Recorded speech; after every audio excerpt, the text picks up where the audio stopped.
Kasihan kasihan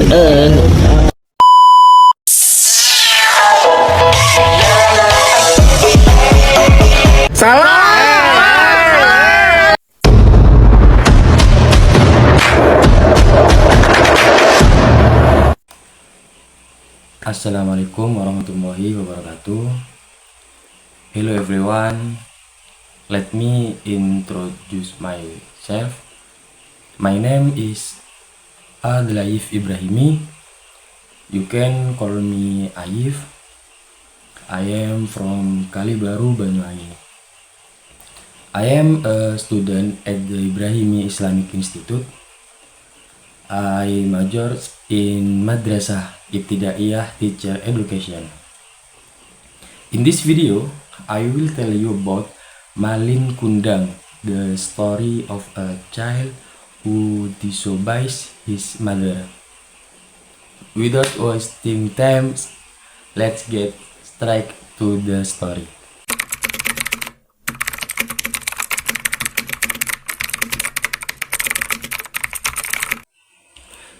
In ancient times, in a fishing village in Air Manis, West Sumatra, there lived a family of fishermen.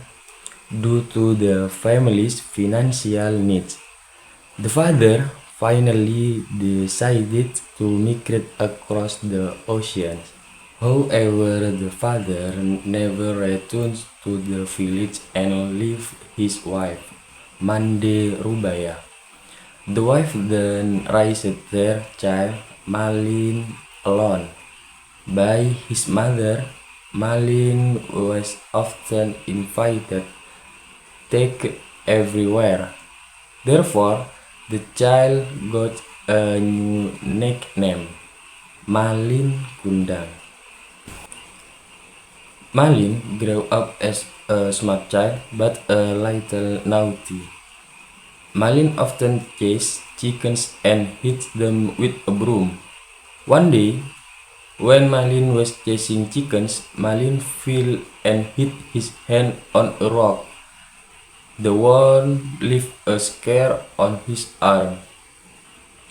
Growing up, Malin feels sorry for his mother who had to struggle to provide for them, so he intended to migrate on a merchant ship.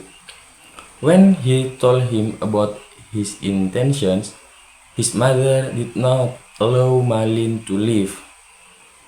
Mande's mother was not willing to leave her only child. Mande's mother was also afraid that Malin would be like his father who left and never returned to the village. Even though his mother forbade him, Malin didn't stop persuading him.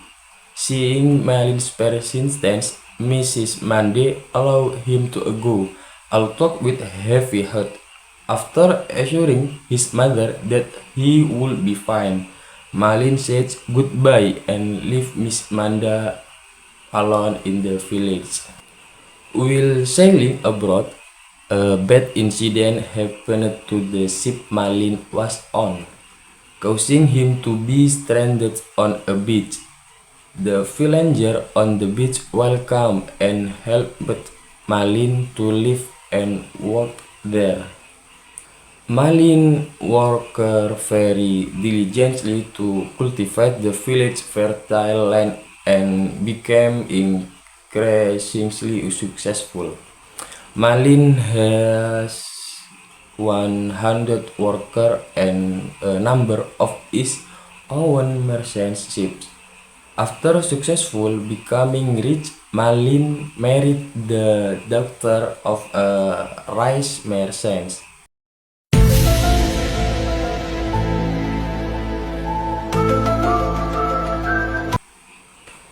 Meanwhile, Mrs. Mande never received any news from Malin after he left.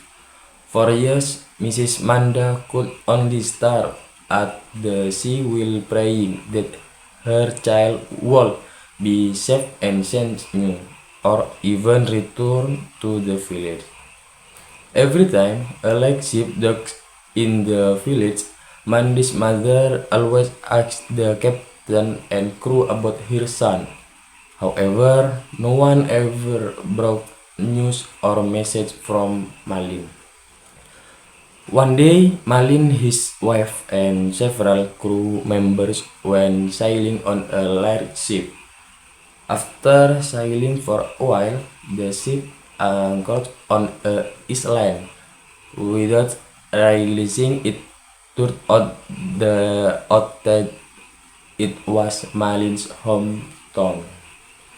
Since the large ship answered the village, including Mrs. Monday, gathered on the beach. They want to welcome the ship which they thought belonged to a sultan or prince.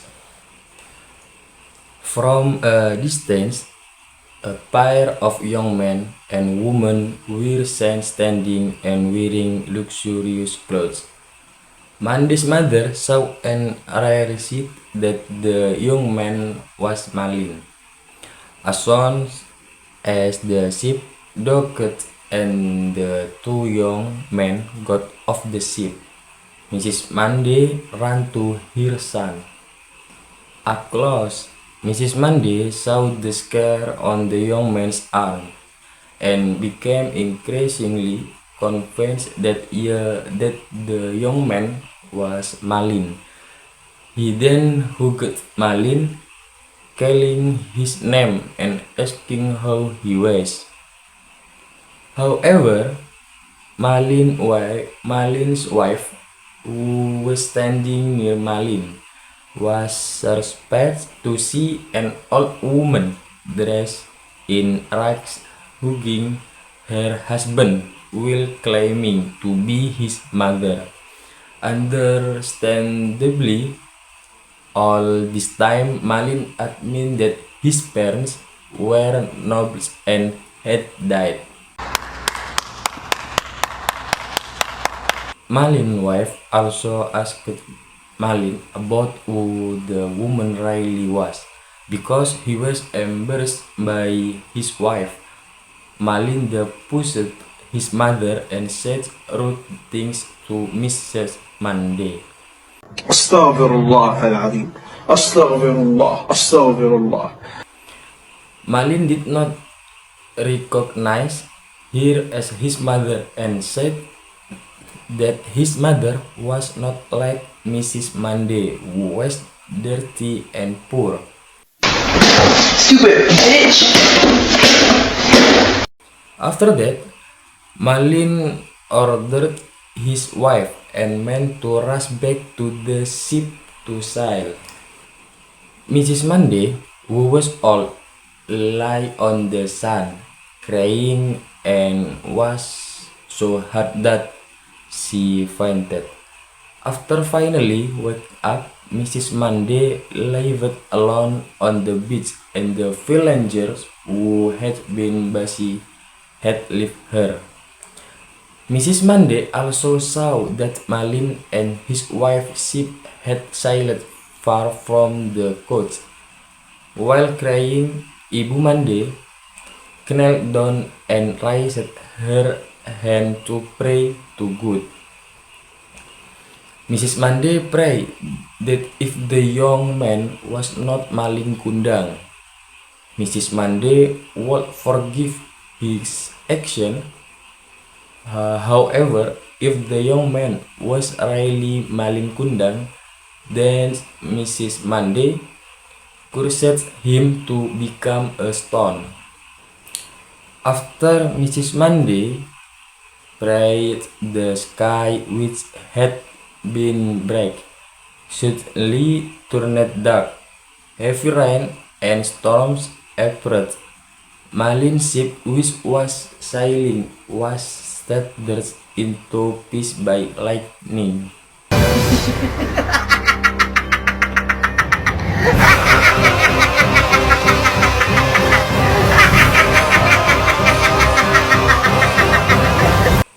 The next day, when the storm had subsided, the wreckage of the ship which had turned into stone, was washed by the wave onto an island. Among the debris washed up on the beach, there was a boulder shaped like a human body, along with various skins of fish in between the rocks. Local people believe that the stone is the body of Malin, who was cursed to turn into stone because he disobeyed his mother, and the fish around it are pieces of the body of Malin's wife, who was looking for her husband.